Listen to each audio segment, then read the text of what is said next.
Okay. Yeah. Ladies and gentlemen, welcome to another episode of the Big MX Radio Podcast. I am your host, Brad Gebhart. With me on the line, the voice of Arena Cross, the voice of GNCC. He is Zac Herrin. Zac, welcome to the podcast. What's up, man? Good to see you. Good to be back. And yeah, another great weekend of racing, both Arena Cross and Supercross, and excited to dive into it. Last week, we asked the question. This week, we got the answer. Who can beat Vince Friese? Nobody. That's Yeah, nobody. I think the at the moment the biggest person that can beat Vince Friese is Vince Friese. I think for those of you that maybe didn't catch or didn't watch exactly what happened, had a great performance in main event one after a rare, terrible start, was outside the top five coming around the first turn, but I'm going to call it like I see it. Vince ducked underneath the final tough block in the first turn. By the rules, that was cutting the track, gained an advantage, and was docked two positions following the race. Needless to say, he was not super excited about it. But yeah, we've seen multiple camera angles of it, multiple videos of it, and I'm going to kind of clap back at Vince. He's kind of accused the series of being a little inconsistent with their calls. And Bruce, who is our AMA referee, Bruce Richardson, I think did an incredible job. He didn't making a call off of instinct. He didn't make a call off of eyesight, right? I even said that I witnessed it, and he said, Zach, I appreciate that, but I have to see it. I have to see footage of it. And so they collected some evidence, collected some videos, and made the call. And quite frankly, what also frustrates me is per the AMA rules, I believe he was able to be penalized up to four positions. So it is kind of frustrating to hear. I don't expect Vince to be happy about getting penalized, but I do think that the rules were followed per what they're laid out in the AMA guidebook. And so that kind of put him on his back foot for main event two. But Vince Friese, you back him into a corner, he's gonna come out swinging, and he did. He dominated. Michael Hicks, who we saw make that big exceptional pass at our last round. I think he was pretty winded. This was a much larger arena cross track than we've seen all year long, rivaling Supercross lap times. Michael was not only racing the AX Pro class, but that X Pro Start class as well. And you could see it. The second half of the races, man, I don't want to say his tongue were in the spokes, but he was going backwards. And I think it caught up with him. I think he was getting really overheated. He was very, very red when he came off the track. You could just kind of tell the fatigue was setting in. So, not the night that he was hoping for. Still managed to grab an overall podium. And then Ryan Brees, we know he's got a banged up knee, I believe a totally torn ACL. Stayed calm, quiet, but consistent. I believe it was a 2-2 on the night and walked away with a second overall. So right now, Vince is in the driver's seat of the championship, but man, it's arena cross racing. Anything can happen, and whether it be Vince hit the self-destruct button or whether it's somebody else go after Vince and bring the fight to him. Anything can happen. We've got Reno this coming weekend and then Prescott Valley the following weekend as well. So if something happens and somebody gets banged up, there's not a lot of rest time. But Vince, man, yeah, I thought maybe that was going to shake him off his game after the first main event. He shut me down in main two and got the job done. He certainly did, and this should be a surprise to absolutely no one that throughout this series that Vince Friese has done a lot of winning and has made about a zero friends. That's never been his MO. That's never what he's been concerned about. But Vince Friese has gone about his business exactly how Vince Friese does. That's why you bring him into Arena Cross. He is that nuclear element that is going to disturb things, and he's done exactly that. He's also done a lot of winning and is currently enjoying a points lead and a red plate to go along with it. I think you're totally right on Michael Hicks. Can we also mention that looks like he switched teams? Yeah. It was Rock River Gizmo Mods Yamaha, and now a completely different program. Maybe like obviously like not it's still a Yamaha, but a lot of other different elements in play here. That also weighing on him on top of a very busy schedule, and of course the next to the top contender in the series is out there as a wounded warrior. Missing an ACL in the dominant knee there. Ryan Brees, yeah, he's gutting it out, and like you said, anything can happen. But right now, it's Vince Friese all the time. Yeah, and I mean, you go back to last year, we talked about Ryan Brees fighting from behind, trying to catch the gap up to Kyle Peters. And so Ryan is painfully aware of how quickly things can change in this series. And so I think a lot of people wouldn't have blamed him. You know, you got a hurt ACL. I think other parts of the knee are bothering him as well. This track was not the track you want to have a hurt knee on. The guy's super tough. He kind of keeps it quiet, a little reserved, but I know he had to be hurting following the evening. But he knows, hey, the only way to guarantee I'm not going to win this thing is to not line up. And so got the qualifying done, got in, put the laps in clean, didn't take any unnecessary risks, but walking away with a second place overall on the weekend is a phenomenal way to continue the championship dream. Touching on your point with Michael Hicks, yeah, he jumps over to that Newell All Balls Racing EBR Yamaha team, and I believe that actually took a little bit of stress off of him. Okay. Obviously, I don't know the nitty gritty details as far as the Rock River deal and then how the switch came to be, but I do believe that I think this is going to help him a little bit more. I think they're taking on a little bit more of the grunt work and the load for Michael. But man, it's just one of those nights, right? Sometimes you line up and it just doesn't go your way. I do think being involved in both classes was a detriment to Michael. He even said it in the press conference. Usually I'm able to recover pretty easy. I also think he got a lot more of a fight from Justin Bogle in the X Pro class than he's used to. Yeah. Bogle, hometown crowd, Oklahoma was cheering him on, and he brought the fight to Michael and grabbed the win in the X Pro main event. So I think it was just one of those nights where there was a lot of stuff going on, long laps, a lot of racing for Michael Hicks, and just came up a little bit short on the fitness side. But like we said, managing damage control, an overall podium, not a bad night. Here's what I'll say about Justin Bogle. When that guy wants to flip the switch, he can flip it, and he's one of the best in the business at doing it. Without a doubt, the guy's got style for miles, and you could tell he had a good feeling going into the weekend. He was walking around. We actually put a microphone on him. He was chatting with some of our Cobra kids because we had the amateur national Saturday and Sunday. Was walking around the track, and I got to listen to a little bit of it. And the guy's just a nice guy, right? Like He he's is. Yeah. chatting up with the Cobra kids, asking them, "Oh, what line do you think you're going to do here?" Not just kind of playing cool guy, pro guy. He was genuinely interested in their feelings. He was even telling me on the interview, he was like, "Man, some of the lines these Cobra kids thought they were doing had me scared." Like, so it's cool to see. Kind of, we see this a lot in the tail end of careers. Not that Justin's going to be hanging it up anytime soon, but the appreciation factor just seems to come to life so much more in the later half of your racing career. I mean, you could genuinely see how much it meant for him to be able to win in front of his home crowd. He said there were a ton of people that he knew growing up that he hasn't seen in years. Now he gets to race in front of them, to be able to win in front of them as well. That was probably the loudest the crowd was the entire night. Fair enough. Last thing we'll talk about before moving over to Supercross is what do you think that Kyle Peters is thinking about all of this?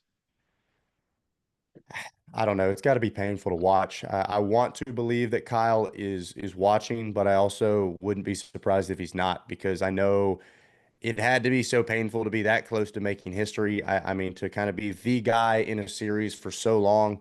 Um, he's got to be bummed, but I mean, Kyle's tough. And from what we've heard, we talked to him a few rounds ago on Zoom following the incident, and doesn't sound like he's done quite yet. So the best are able to take trials and use them as opportunities to overcome, right? They take the bad and they turn it into motivation.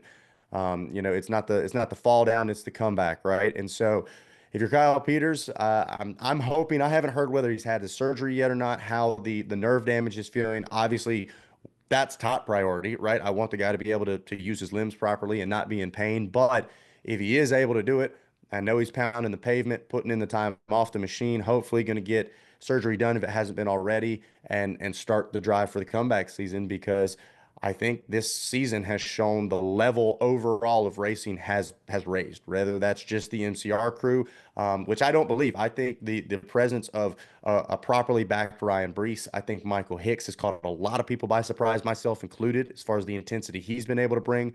Paulatelli's been super consistent this year. You can tell he's raised the fitness level. Then you Mhm. have Brees, and then of course Vince Freeze. I mean, and then you've got riders like Brandon Ray, riders like Chandler Baker that are showing up, and maybe they're not threatening to win, but if you don't get a good start, it's going to take you two to Yeah, three they're gonna laps to make it get hard around on these you. guys. Exactly, and so I think the overall level of the game has been raised. Kyle Peters is going to have to not only get back to the way he was, but maybe even find a way to get better than that to be able to be competing for wins again. Love it. So do we dive straight into this whole Lucas Mirtl situation, or do we leave that for the end of the podcast? Is this a little bit of a little nugget that we make people want to listen to the end of the podcast? I don't Because know. otherwise, there's no real reason to get to the end of the You've podcast. brought it up now. Yeah, I was about to say. I mean, I don't want to touch on it too much because I will be honest. I've read all the posts. Hmm. I've listened to the statements that have been made. He's come on another podcast and given a statement.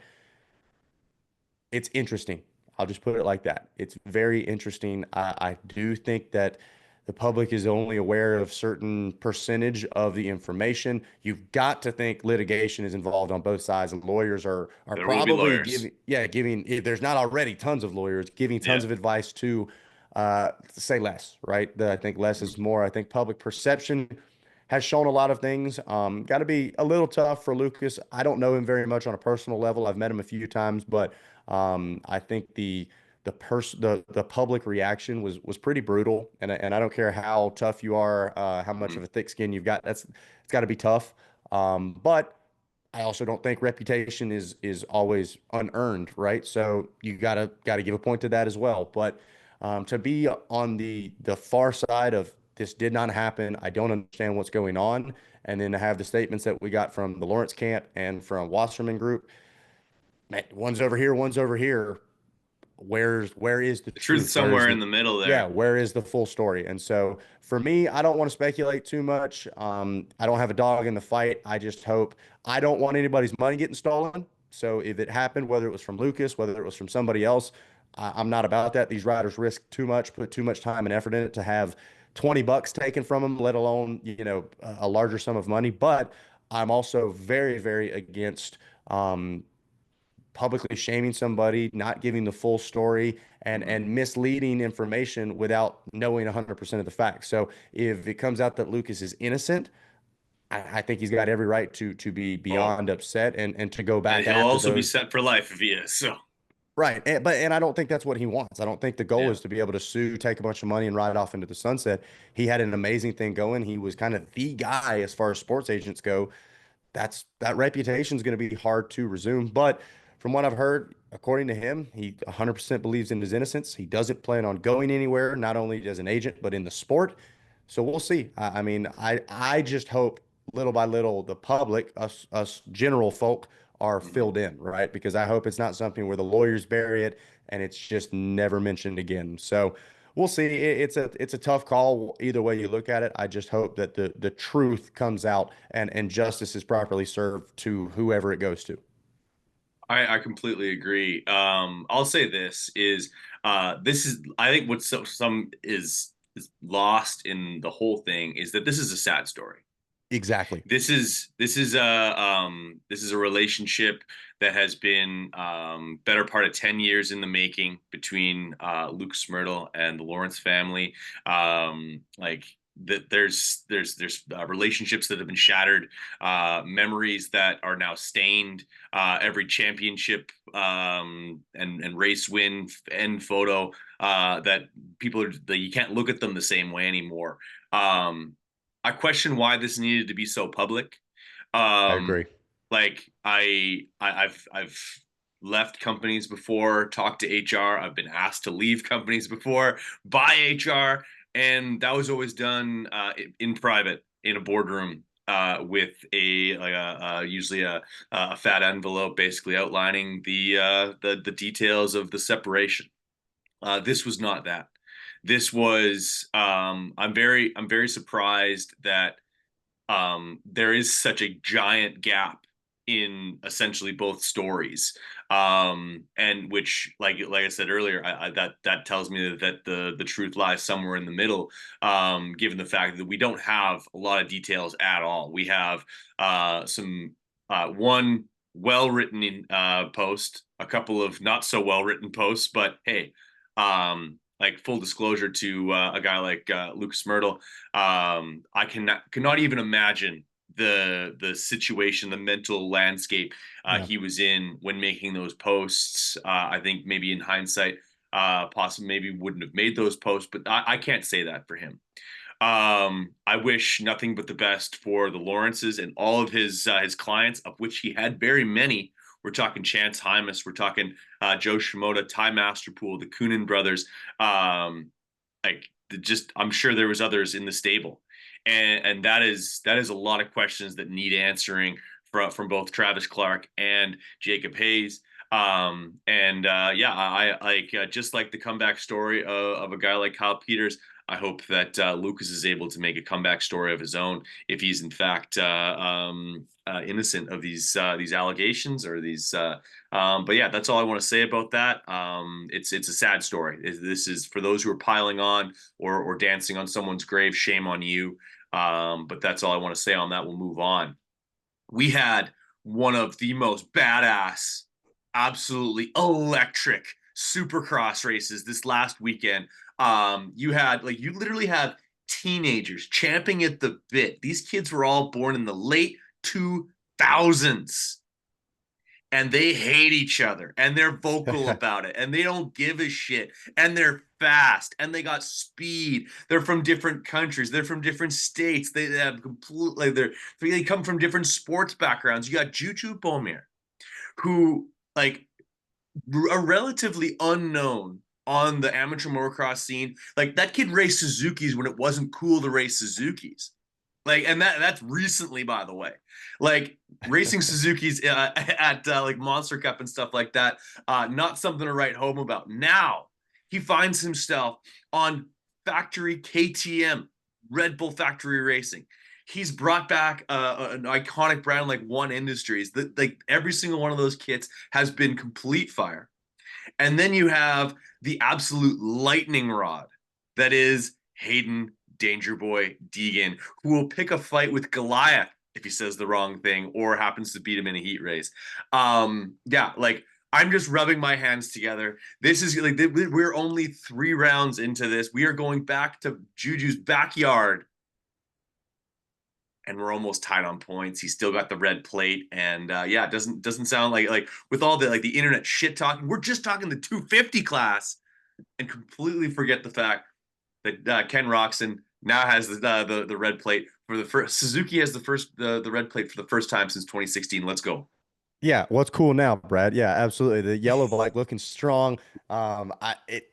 I mean, coming into the weekend, obviously I was They're a at rip in the space time yeah, continuum. I'm Like, at Arena Cross and we're all sitting there talking and we're just like, several people have put money down and put bets down. And I mean, I don't think anybody had Ken Roxon walking away with a red plate, and maybe we're fools for not realizing the possibility of it. We'll jump to the 250s to start. yeah, Yeah, man, you gotta love it. I mean, I'm a bit of a drama king, right? We like the gossip. I don't like being involved with you're it, like but a I moth to the certainly, flame. yeah, I certainly enjoy watching it. And you have such stark contrast as far as personality goes. The extremely outspoken Haiden Deegan, who I respect looking for motivation in anger, in maybe even hatred. Um, I don't think it's any secret that Haiden, I don't think, is listening to a lot of these podcasts. Pulp MX has Juju on. Juju, Doesn't seem like a podcast guy. yeah, I don't really see him paying too much attention to it, or at least those podcasts. But I Juju went on, and I listened to that episode. I don't think Julien said anything that even he considered to be disrespectful. But basically said, "Hey, yeah, I've been racing this kid since I was 6. I know what comes with the territory, and that's all there is to it." Yeah, But man, I mean, the while I don't think the pass was terrible that put Julien on the ground, the look back was a statement. And I think Julien is so respectful. He had that opportunity early in the main event to where if he wanted to, Danger Boy could still be picking himself up. But I think Julien is really trying to take the higher road. You got to think there's some serious advice from the Red Bull KTM group as well. These guys are not the let's get into a fight type. Even when you've got kind of the wiry, the chippy Cooper Webb, he kind of reeled some of that back in, let his riding do the talking. Ryan Dungey, he's not getting involved in all that stuff. And so even Chase Sexton, right? He's got a very professionalism, clean cut look, and that's the way KTM Group seems that they want it. But you got to think that there has to be some kind of response. And Julian's, I think, Instagram post was perfect because even that wasn't like a you suck, Hayden, this, that, the other thing. It was a, dude, what are you talking about? And then it was a here's my race. It's just it's so funny to see almost a Conor McGregor like mental warfare being Oh used by yeah. Hayden Deegan, and I love that because I'm a big fan of mixed martial arts. I enjoy that side of the sport as much as any part where the ability to get in your competitor's head. Cooper Webb also very known for that. One Jason Lawrence very well known for that, being able to win the race before the gate even drops. Now I don't think Juju is shaking in his boots. I don't think he's scared from this, but you got to wonder Hayden's ability to consistently pursue this kind of smack talking both on and off the track, right? He's messing up fast laps. He's looking back on the track. He's doing little things. And it seems like the team is supporting this behavior where it's like, hey, my goal at the end of the day is to get this guy off of his game one way or another. If that's a comment on Instagram, if that's a look back in practice, I'm going to do whatever it takes. The race does not begin at the end of the night. The race starts on the Monday after the last race. And so that to me is smart on Deegan's part. I think it Oh, is it's a all part of a marketing. strategy. Clearly, Hayden's still fast. He's still putting in the work. It's not like he's running his mouth and not training. The guy's putting in effort, but best believe his ability to talk smack, maybe get a little bit back, got a response back from Juju, and I'm sure for Hayden that was blood in the water. It's like, oh, this kid's invested now, and then he sends another thing out. I've seen that has been taken down off of social media. So maybe Dada got a little talking to, said, hey, there's fun and games, and then there's crossing the line. So Nah, I'm thinking that comes from a little higher up. well, that's what I mean. I think somebody told them that that's not going to work. But it's the internet, baby. I've seen it 6 times on Twitter this morning. So nonetheless, the Yeah. damage was done. But Yeah. Julian, I do think is going Instagram to has need. that download feature. Yeah, right. I think Julian's going to need to respond. And even you and I talked about this yesterday. I think the absolute most that he could do, or the thing that would hurt Danger Boy the most, is start a few positions behind him, catch him, not mess with his race, beat Yeah. him, and leave him in the dust. That that shuts up everybody. You can't argue with that. There's also the maybe I don't start, in front of him. I get up to him and I put him on the dirt. And if you're Julian, I'd make it a point, hey, I didn't need to. I wanted to, and I did it. Mhm. I'm a fan of that as well. But you already know the response from Hayden's gonna be, oh, that's the only way he can beat me. So it's a damned if you It's do, all damned how if they're you gonna don't. spin it, right? But Yeah, like man, they're it's great for you and me and everybody else watching because it's so much fun. Sport hasn't really had a lot of drama like this in a while. We had the Jason Anderson, Jett Lawrence incident, and even that kind of got muffled down, right? It was like, hey, it happened. Neither one of us really have much to say about it. Let's get back to racing. Mhm. But yeah, dude, it's a lot of fun. Like you said, these kids are pissed off. They got a whole lot of testosterone. They got some chips on their shoulders. They got some Instagram baddies they're probably talking to at the same time. Like there's a lot on the line beyond just a trophy and some money. And I'm all about it. I love it. Meanwhile, you flip to the 450 class. Dude, I love the support that the 450 class is getting. Jett Lawrence, we saw insane battle with Eli Tomac last weekend, comes up, gives him a hug, gives him some knuckle taps, says that was a hell of a race. This weekend, I've seen the same exact thing. He walks over to Ken, he's pumped up. Obviously, we saw Jett get back to Jett ways, jetting around and jetting off from the rest of the field. Nobody's surprised. I do believe we had the picks right. Didn't we pick Danger Boy and Jett?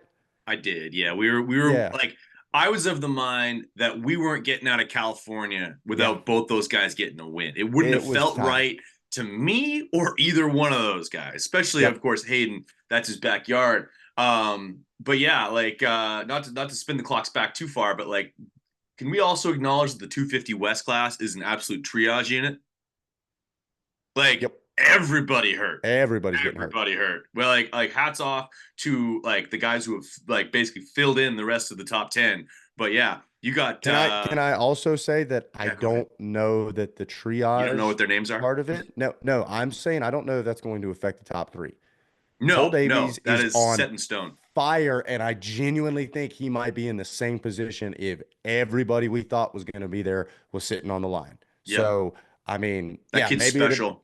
He is very, very special, and he's very soft spoken too. He's not getting too involved with the drama, but give it time, because I have heard Cole's a bit of a talker, right? Not in the like I'm going to Mm. say a lot, but I'm going to say how I feel plainly, bluntly, and let you know exactly what. And so you got to think whether or not that's going to start to maybe rub Deegan the wrong way, especially with them being under the same tent. But yeah, to your point, I mean, who else did we lose? We lost both of the PC guys. Shout out Drew Adams, solid We lost all debut. three Did PC guys.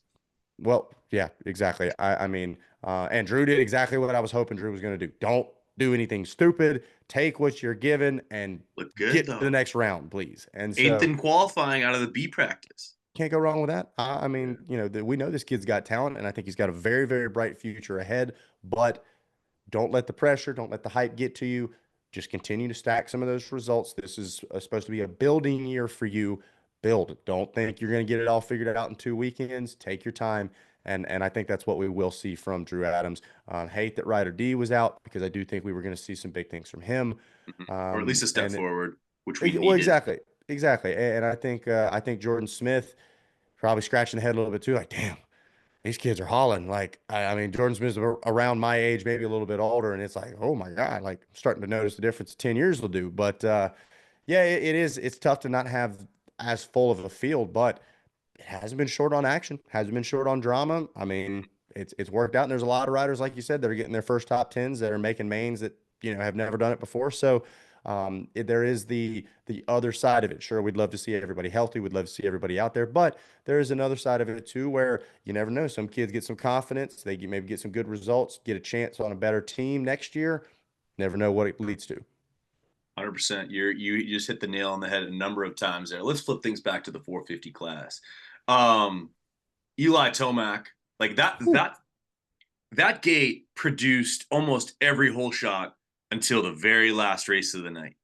And Yeah. I don't know if it was wheel spin. I don't know if something didn't go right. And he and his teammate were side by each going through the first corner, and there's nothing but back fenders in front of them. The only Yeah. person who possibly had a worse night was Kyle Chisholm, who he ended up Oh, pumping a tough block. Did not look good. His knee is all black, blue, and everything else in between. And yeah, like, is it me or did the track seem hard to pass? I It don't seemed know like how. it made it difficult for guys to move through. I don't think it was incredibly, like, I don't think it was the best passing, but I think what really limited it in that main was the weather. I mean, when it started Yeah, pouring rain, and I do think Eli said like he lit the back tire up off of the gate. And everywhere.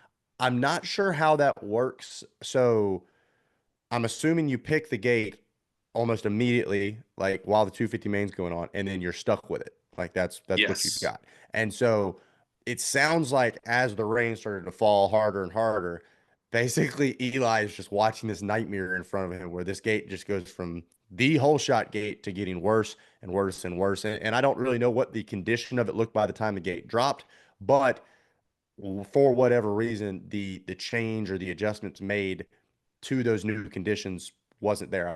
We actually saw the line of Eli's back wheel when he came off the gate, and I mean it looked like he was getting ready to try to cut a donut. And so, not the start that he wanted, but we knew somebody was gonna, he was gonna have a bad night, eventually. And so Jett's had his issues, Chase has had his issues, Eli's had his now. I think it's going to come down, just like I said preseason, to limiting mistakes. I mean, I think a big props needs to be given to Jason Anderson. I'll be the first to say I have not expected multiple podiums out of him this early in the season, but not only did he get podiums, I mean, man, he was keeping Jett at bay, and very smart rider, kind of similar to Webb in a way of like knows where the rider in front of him is going to or behind him is going to go, and made it clear for Jett, if you're going to get around me, you're going to have to get around me. You're not going to show me a wheel and be given the pass. You're going to have to make it happen and close the door on me. And Jett did respectfully, right? He didn't park Jason either. So I think there's a lot of respect, and we're seeing a lot of riders on top of their game. But Ken Roxon, man, again, quiet, consistent, and holding the red plate. Yeah, no, it's like he's been on the podium. I think he's performed better than most expected, and he's also capitalized on the fact that two guys that have won races have also been buried at the beginning of the races. I obviously, like, we know Chase Sexton was not feeling his best.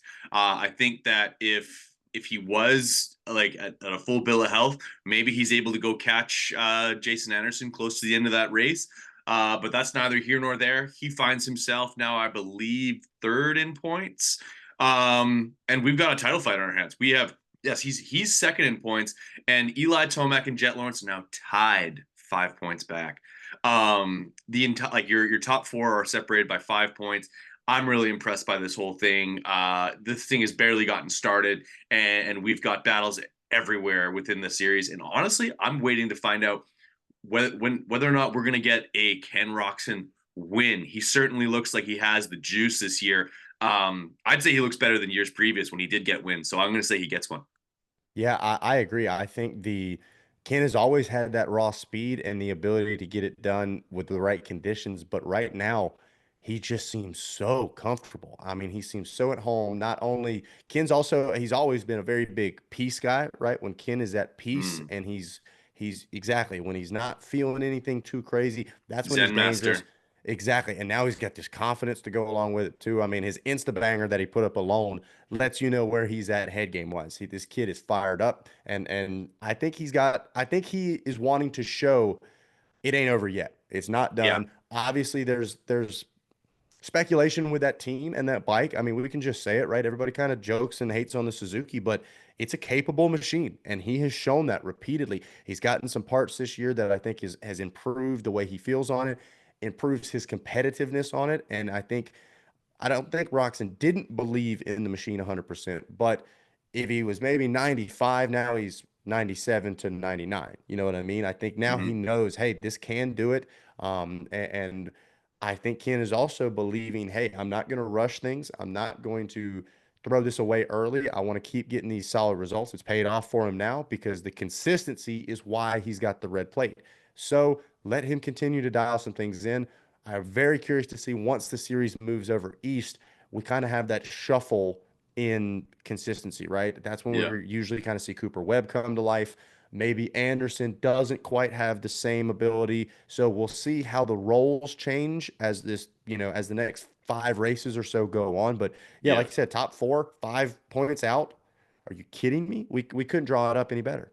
Yeah, no, we do have a big gap from those guys on backwards because we've had some inconsistency and just some so-so finishes from some of the other contenders. Like, you have Anderson, who's gone 3-13-3. Not Yep. a picture of consistency so far, but I like to see the speed being there. Maybe he's able to kick that up a notch and get himself a win. But yeah, I guess that brings us to the final bit of the podcast.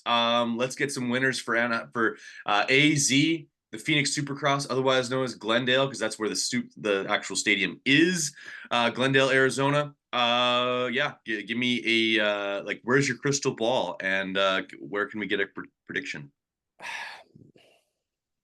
I'm thinking on this one, and I'll be honest, I do. I'm okay. I'm gonna go wild card. I'm not even gonna say it's a prediction, but I can see just with the way things are going between Haiden and Julien, um, I'm gonna either say Cole Davies or Jordan Smith for 250s. I don't think it is Haiden or Juju because You think they're I both in think the cheap seats? no, I think, but I could see one of them not being on the podium. Like depending on how these guys let their tempers go, Hmm. I could see that biting them. And so I think Davies is, like we said, he is special right now. He's really quick off the gate. Putting himself up there early could be huge. Smith, I truly believe, has the speed. He's just he can't fall. That's the long and the short of it. And so, yeah, I fully prepared to be wrong, but I'm gonna say either Cole Davies or Jordan Smith grabs the win in 250s. 450s. Have we seen weather? Any sign of rain? Anything like It's a that? I dome. haven't. I haven't looked. Oh, perfect. Even better. Um, let's go. They do like to open the state the roof, but if it's raining, they'll close it. Yeah, I was about to say, I hope. Yeah. Let's go. I'm gonna say Chase Sexton. I'm gonna say Sexton needs to respond. And we'll see. I think I really feel like this year qualifying has told us a fair amount. Now I know I don't know what the sickness is, but clearly there's been a serious case of the creeping crud going around. So Yeah. that's going to tell a lot of it as well. But yeah, I think Chase needs to respond. I think Chase needs to get up there in the fight. But we'll see. Jets seem to have some stuff figured out, and that could be bad. So, but yep, again, prepared to be wrong, but I'm going to take Chase. Fair enough. I'm gonna go with Jett Lawrence. Gonna be boring. Just be. I think we've had so much inconsistency. I think we actually get a glimpse of how it's gonna be, Yeah. and I think Jett Lawrence, like just rides the way he knows. He's at will. He'll go out and get his second win. Creep that much closer. Possibly actually grab his share of the points lead. Maybe he never relinquishes it after this weekend coming up. That could totally happen. Yep. And then in the 250 class, I think the hometown boy gets it done. I think Julien Beaumer, King Julien, as he's now being called, which I'm not 100% on board with that, aside from I do love those movies. Madagascar is hilarious. Yes, King Julian. Yes, like a footless chicken. You mean a headless chicken? How am I supposed to run around without a head? Oh, those are Um, classic. That needs to be in the next Instagram edit for him. yeah, you can't run around like a footless chicken. You He mean a just puts headless chicken? I like to move it over Yeah. every one of Oh, his videos it now. needs to be the song. That's got to be his come out Yes. song, yeah. So no, and that's a Yeah. good point They. too, home crowd. But and again, I think the fact that because the games that Hayden plays is, I, I go back to the Conor McGregor reference, okay? When Yeah. Conor McGregor was fighting Jose Aldo, and I know we're losing people by the second with this one, That's fine. he Jose did not speak English. I believe he's Brazilian. Conor McGregor learned to say, "You are going to die" in Brazilian. And he said that to Jose's face in the weigh-in, right in his face. And you could see Jose like caught completely off guard by this ability to tap into the personal side of Jose. Haiden Deegan is the guy that looks that extra level where he knows this is Juju's backyard. I don't know what it means. I don't mean whether it parks him, whether it's what the game is, but I do think Hayden's going to increase the level of games played because he knows if there's one place I want to beat this kid, it's right where everybody loves him. So we'll see. That reminds me of the other guys when like Mark Wahlberg's character like learns how to dance ironically to make fun of someone. Yes. Like, did you learn Portuguese just to say something mean? It's like, yes.